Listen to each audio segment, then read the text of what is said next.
This is Colin Roth with the Wisconsin Institute for Law and Liberty with a special conversation with Congressman Mike Gallagher. Congressman, welcome. Thanks for having me. I feel very special in this special conversation. So tell us where you're broadcasting from.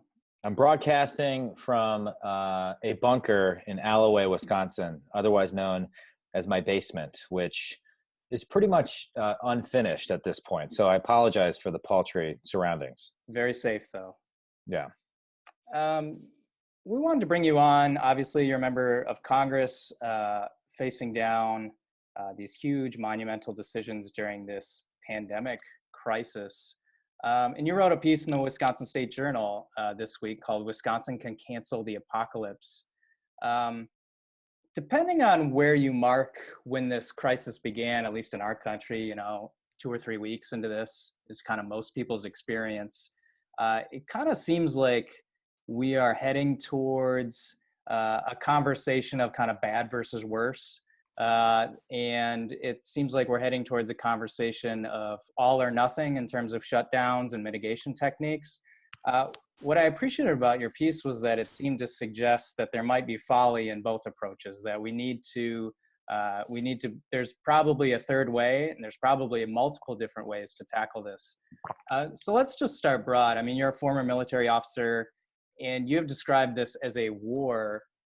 How is war a helpful analogy for talking about this coronavirus pandemic?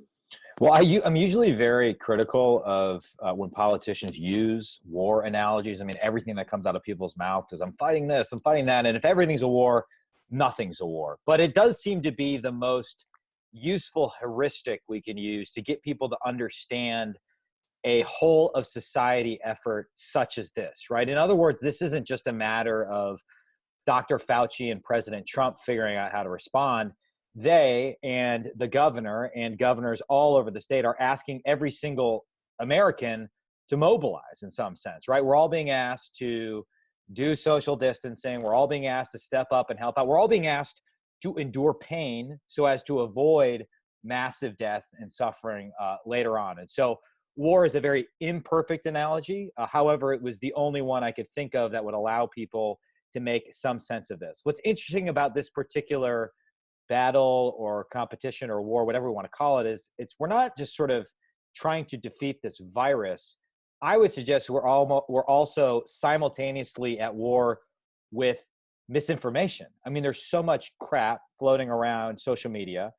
We have sophisticated assessments and predictive models on both sides of this debate. On the one hand, you have the Imperial College of London projections, which are then sort of in the same camp as this guy, Thomas Pueo, who's a startup bro who had a very apocalyptic prediction that went viral. On the other hand, you have Stanford doctors saying, no, it's not as grim, the Wall Street Journal op-ed. And so I think there's a lot of people, and then floating in that entire space is Chinese Communist Party propaganda that's being parroted by useful idiots in the American media. And so I think most Wisconsinites are like, I don't know what to believe. Are millions going to die? Is this just like the seasonal flu? I got to believe there's a middle ground option. So this piece was an attempt to think through, are there choices between staying shut down for 2 more months and inducing a Great Depression on the one hand, and ignoring this and continuing the spring break on South Beach on the other hand? And then, of course, adding to that is just how fast information moves, right? I mean, I don't know if we've ever had a pandemic quite like this, obviously, in the age of social media and instant communication. So it makes it doubly difficult. So you wrote that the shutdowns are a necessary tactic, but cannot be a permanent one. I think that's something that almost everyone agrees with. I think what's really difficult, and I think what you're encouraging, it seems like, is that we need to start thinking about what the next phase looks like. I guess my question to you, and maybe, this is out of our range, but how are we going to know when we're at the next phase? Well, I would say until we get testing where we need it to be, we won't know. I mean, we're fighting blind right now. I mean, our hospitals are ramping up, at least in Northeast Wisconsin. I've seen hospitals in a matter of hours build mobile testing facilities using Connex boxes, and it's awesome. It's everything you've seen South Korea do, but our tests, we can't process these tests at the state labs because we have single points of failure in our supply chain, particularly swabs and reagents. So without testing, we don't have data. Without data, we don't have intelligence. Without intelligence, we're fighting blind right now. And so all we've done is buy it with this 15-day to slow the spread. We bought ourselves some time to be able to get the data that we need in order to fight smart.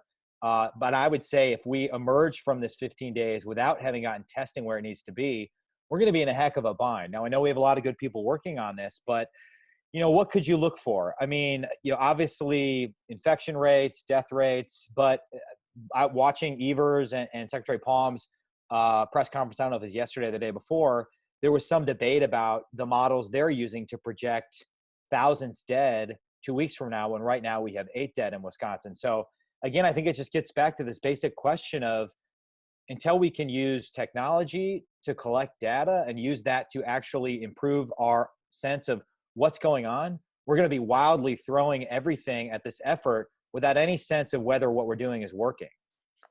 Yeah, it does seem challenging, and especially as the data, all these models are based on assumptions. The data inputs change seemingly hourly and daily, so it can be difficult. So in your piece, you identified, I think, a military term here, 5 lines of effort.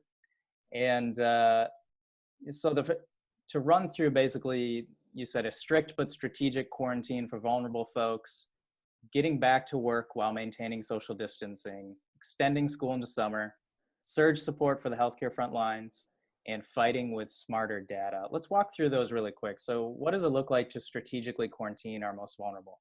Yeah. So first I want to say, I got a call this morning from a constituent or someone in Wisconsin, I think, who was upset with the piece and seemed to think that I was saying, we just got to go back to business, right? There's this sort of meme going around that die for the Dow.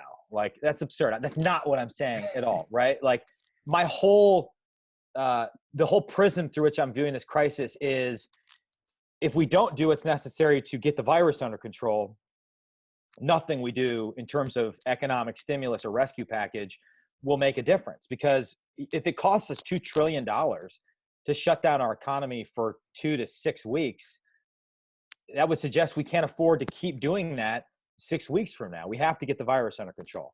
And I would suspect, even in the most optimistic scenarios, whether it's the Easter timeline that the president identified, we're not going to go back to business as usual. There are going to be some businesses that don't exist 2 weeks from now as a result of this. So what I'm trying to just think through and get Evers and others to think through is just, what is the next phase, right? And can we experiment with that phase in April with the goal of getting back to business as usual by this summer? And so I just kind of threw out what I thought were the most important. The strict but strategic quarantine would be to look at, based on what we know about the virus so far, and let's all admit we know very little. We're not epidemiologists. Whether you can run a fancy regression and do a cool article on Medium, we got to approach this with a basic sense of humility. But it would seem that the vulnerable population tend to be 65 and older, or 70 or older, and then those with underlying health conditions. That does not mean that if you're young and you think you're invincible, you're not a risk. You are, because you could be carrying the disease without knowing it, which is a problem when we sort of told all these kids to come home from school. In some cases, they were interacting with their grandparents and still spreading it. Yeah. This is why the UK shifted their approach, which was initially geared towards developing herd immunity among the healthier population, and realized they were still infecting the older population. But I do believe there will come a point when we can start, particularly as people get tested or people get infected and recover, we can allow that healthy population to go back to work, still do social distancing, but really still protect the older population and certainly anyone with an underlying health condition, particularly a respiratory condition or something like that. I was most intrigued by, on this, I agree with a lot of this, extending school into summer. What do you think, what does that look like, or what do you envision how that working? Does it involve still some of this virtual instruction? Does it involve some different innovation or waivers from the federal government? What do you think about that? So I've gotten some useful engagement with that particular thing that I only addressed in a paragraph. You could write a whole article or essay about it because it's very complicated. So easy for me to propose it and then not provide the details. There would be some issue with teacher contracts if you're going to extend the semester into the summer. What I'm saying is that rather than, certainly the federal government, which wouldn't have business doing this, but rather than Evers saying to every school district in Wisconsin, here's what you must do, let's go school district by school district, working in partnership with our private schools to be able to figure out what this looks like. We just can't afford to let our kids fall further behind. So for some schools that are more innovative and advanced, they're probably making progress right now via home instruction. Some small charter schools, maybe where the parents are uniquely and intensely involved, they're probably progressing at an even more rapid rate than they would be if they were going physically into school. There are some schools that probably don't have the ability to do that right now. The point is, it's going to have to be a bottom-up effort. There's some kids who need to work in the summer. This is my promo, my Door County mug right here. Door County requires a lot of student workers to survive in the summer. So I don't want the unintended consequence to be Door County suffers more than they already have. But I can imagine a scenario in which kids go to work, at Al Johnson's for the summer while still remediating some of the coursework that they weren't able to do. So there's got to be a way we can figure this out. But the answer can't be a hand wave. Oh, that wasn't important. You just progress to the next level. Because we know we already have a ton of problems with kids not emerging from high school with basic reading, writing, and arithmetic skills that they need. So I'm just encouraging people to think through, what can we do to get our kids where they need to be? Yeah, I mean, what I'm hearing from you and what I'm hearing from others is that we need to be in the mindset that there's a lot of dominoes that have fallen in the last few weeks. And even under the most optimistic, amazing, perfect scenarios, there's still going to be a lot of long-term consequences, at least for a year, if not years in the United States. Something that that's been really encouraging for us at Will and some of the free market groups is to see how quickly and open the mindset on regulatory reform is and cutting through red tape. Something that we've worked on at Will is kind of like occupational licensing, helping workers move across state lines and getting people into the workforce faster and easier if they're qualified. And it's just been amazing to see governors in this crisis look at those types of reforms and, getting doctors from out of state into and going after expanding telemedicine. And then, of course, obviously, what I assume will be reviewed for a long time at the federal level, some of the failures of, red tape and bureaucracy at the FDA and various things. Do you anticipate that there is some type of mindset change on regulations and red tape insofar as, it's really been evidence that they have at least hindered our response to the pandemic, and we're going to have kind of an experiment to see, what works faster in getting aid and relief.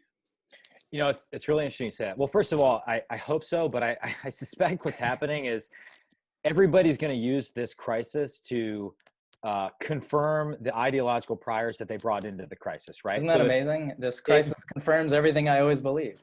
That's right. So, if you're a conservative, you're like, well, why weren't these regulations waived all the time, right? And I do think that every young scholar who's interested in this problem should study and write as much as possible about how it is that our testing was so woefully insufficient. How are we not already surpassing South Korea and some of these other countries that have been able to do testing better? I think when the dust settles, we're going to realize that had we made a $10 million investment in testing earlier on, we would have avoided a $10 trillion cost to our economy. So that's a whole set of issues there. But on the other side, you're seeing a lot of progressives say, well, this is why we need socialized medicine and single payer medicine. Don't look at Italy, that doesn't count. But, so everyone's going to kind of exploit the crisis to confirm their ideological priors.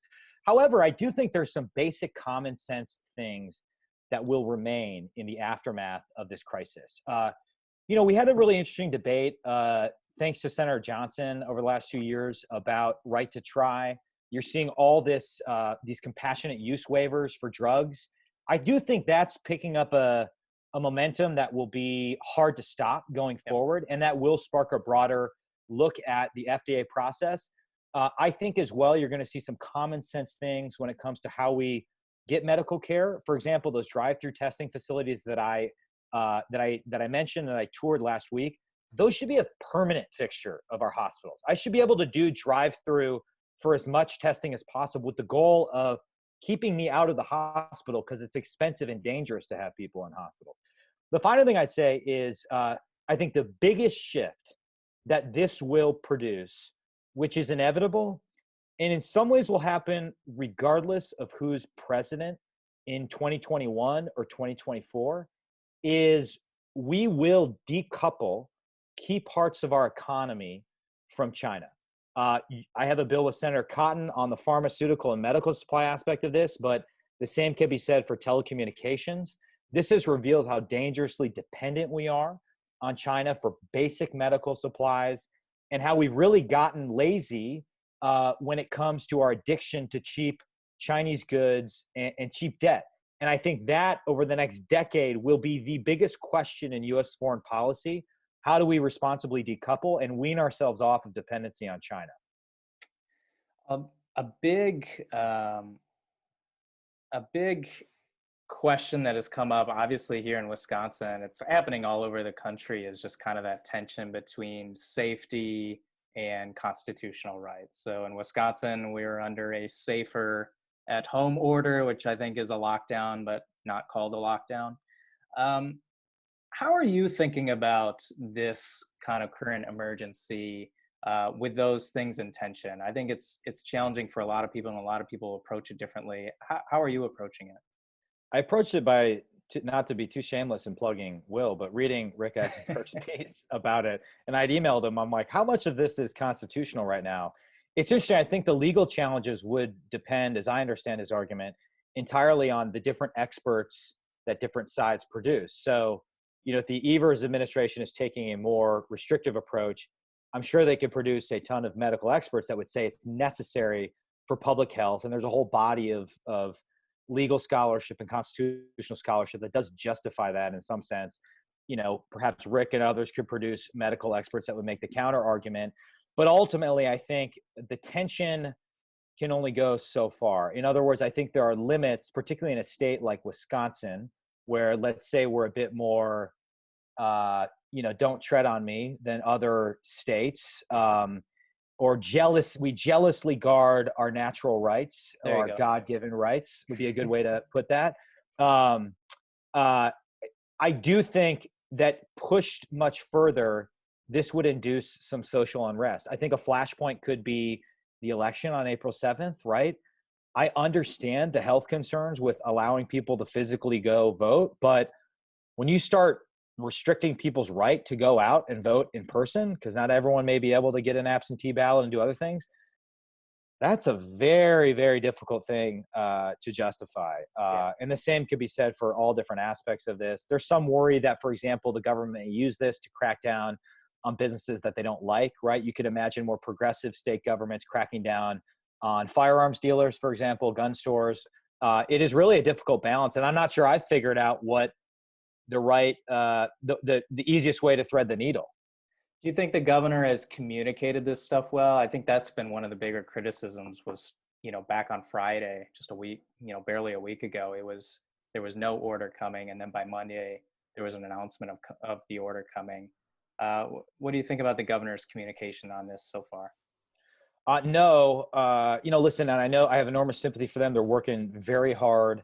I do want to give a shout out to both his Secretary Palm and her deputy were kind enough to do telephone town halls with my district. It was very generous of them to take that time and do it. And they are all working in good faith to keep Wisconsin safe in a very difficult time.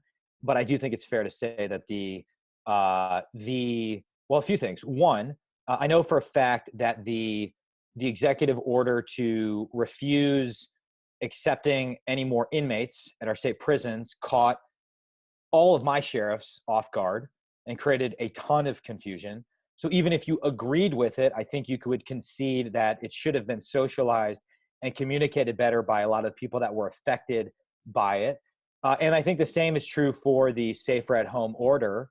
I think it caught a lot of our state legislators by surprise. It certainly confused a lot of my businesses. And I think the governor's discovering how difficult it is to draw the line between essential and non-essential, right? I Right. mean, I No have one wants to be businesses. called non-essential. That's right. That's right. I mean, I have businesses in my district who you'd think, well, they don't seem essential, but then you learn that they supply audiovisual equipment for the hospital and for the police department. And so you can make an argument that everyone's essential. And I get it. You're telling restaurants and bars in Wisconsin they're not essential. Well, Right. maybe for the broader public, but certainly for the owner, for the employees, nothing could be more essential than their livelihood, which the government is actively destroying right now. So, it's a crisis. There are deficiencies. We're learning.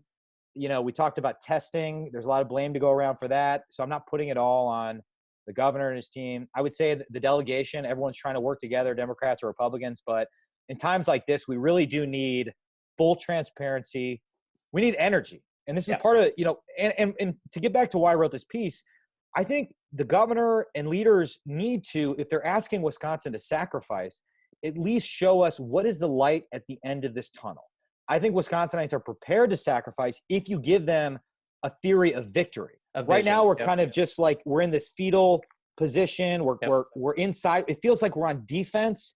And I don't like that feeling, right? I'm not discounting the health experts. I want to do whatever I can to heed their expertise, but at some point we got to go on offense. Yeah. And then, so tomorrow, I think as soon as tomorrow, Friday, you may be voting on a $2 trillion package, something I'm guessing a number you never thought was even possible to go into a bill. I mean, you've been an advocate for congressional reform and various reforms in Congress. As this thing comes down the pike, do you see any promise, or does that make you, as this crisis highlighted, some of the weaknesses in the institution that you've identified before? Yeah, well, let me just talk purely on process initially. So Friday, we passed this bill, or more accurately, Saturday morning. We get the bill text. This was the phase 2 bill. My sister was calling me. She's a physician. Listen to her, Katie Falera. She's in Oconomowoc. She's very smart. We get this bill, and within 15 minutes, we're voting on it. So it's fair to say, while earlier versions were leaked, no one read the final version. I've never seen anything like it. I mean, they just called a snap bill. It was like a trick play in football. Then, those of us who voted against it because we thought that it would punish small businesses. And by the way, now we have 3.3 million unemployed. Those are people that aren't getting sick leave. They're not getting FMLA leave. So the bill doesn't help those people. On Monday, after they sent us all home, and on Saturday, I said, we shouldn't go home because we're going to have to vote on something else. But they sent us all home. So 435 members, all of whom had been in close contact with thousands of other people, are getting sent to every congressional district around the country. Dispersed. On Monday, they pass a 90-page technical corrections bill. Usually technical corrections bill is you change a decimal point, you screwed up a date. This was an entirely different bill, almost as long as the original. No one was there. So the very existence of Congress took a huge hit on that day.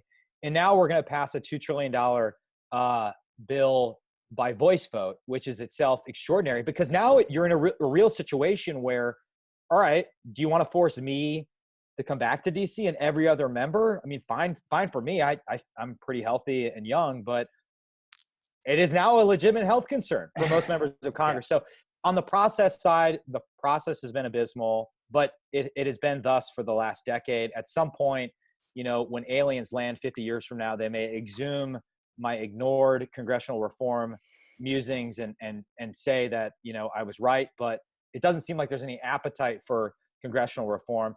That being said, having been pretty negative about the process, listen, my experience in the last 3 years has been, I don't think most members of Congress are evil.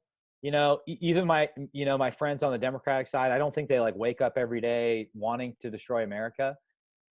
I think there's a lot of well-intentioned people that want to do the right thing, put into a very suboptimal institution where everything is controlled at the top.